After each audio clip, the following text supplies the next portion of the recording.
So, in a previous video before the season started, we discussed the potential of this Sacramento Kings team and how they had some pretty decent upside, but I did also discuss the potential downside of this Sacramento Kings team. And it looks like it's about to go all the way downhill. Now, let's talk about the Kings just as a whole for the past couple seasons. As we all know, the Kings made the playoffs in 2023. We talked about this in the previous video about the Kings. It was one of their more fun seasons in franchise history. It was great. It was all sunshine in Sacramento. And then they followed it up with a slightly disappointing 2024.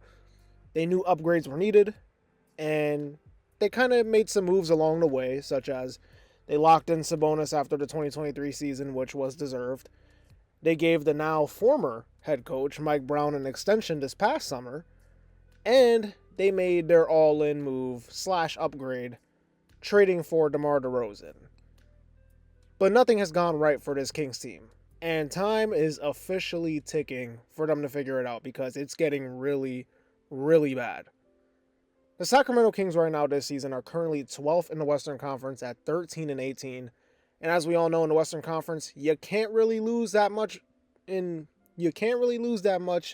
a streak type of way because teams rack up wins. Next thing you know, you're out of the playoff race / even play-in race if you lose that many games in a row. And they're coming off a horrific loss to the scrappy Pistons, who they deserve their credit. They have been a pretty scrappy team all year. But it was nasty the way they lost that game. And now they're going into a matchup tonight versus the Lakers, who have been playing pretty decent as of late. And the Kings have just been super disappointing. The fit concerns of DeRozan, Fox, and Sabonis have showed a decent amount so far early on in the season, despite still ranking as a top 10 offense statistically, but the defense is still just not even good enough, which makes sense considering the roster as a whole. And I want to touch on the whole Mike Brown thing just really quick. I understand he hasn't been the greatest coach. I know a lot of Kings fans wanted Keon Ellis to play. He didn't play a lot of minutes, and it was like, oh, what's going on? He's not doing the right things. He's fallen off from the 2023 season. Yeah, you could say that's kind of true in a way. But the Kings team as a whole they have some issues as well.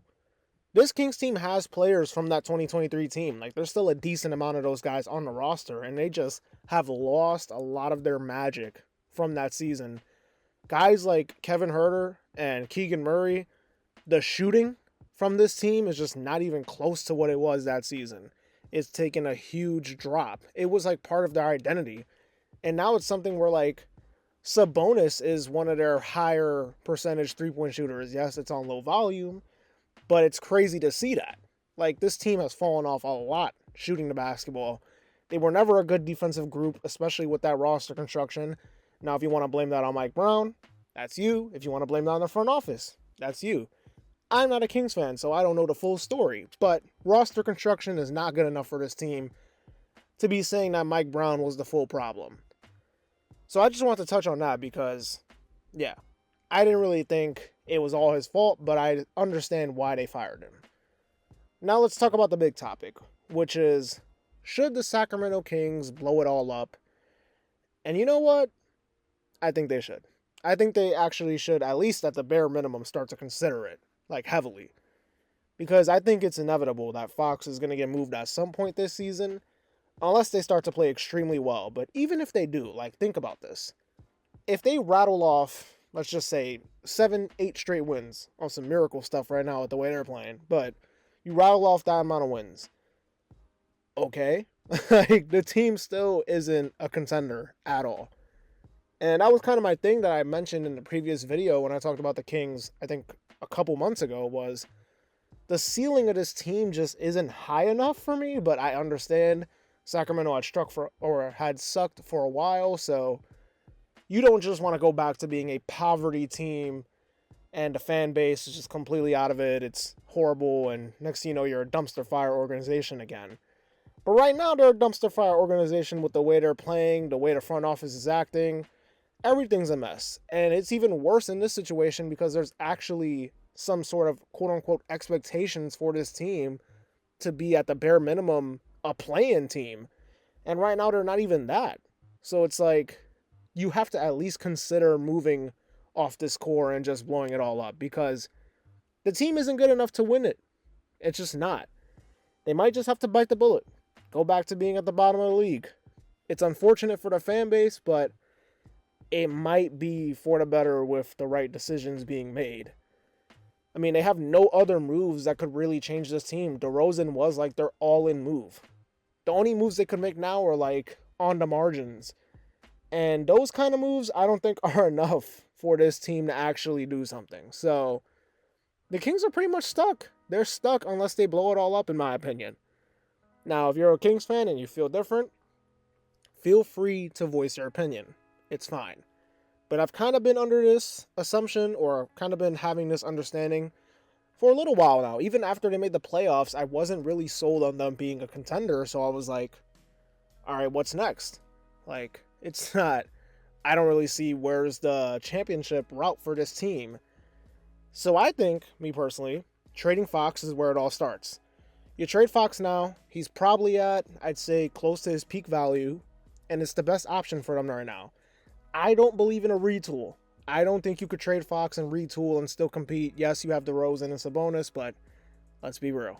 let's be real. Those two guys are not taking you any farther than they are right now. So you trade Fox.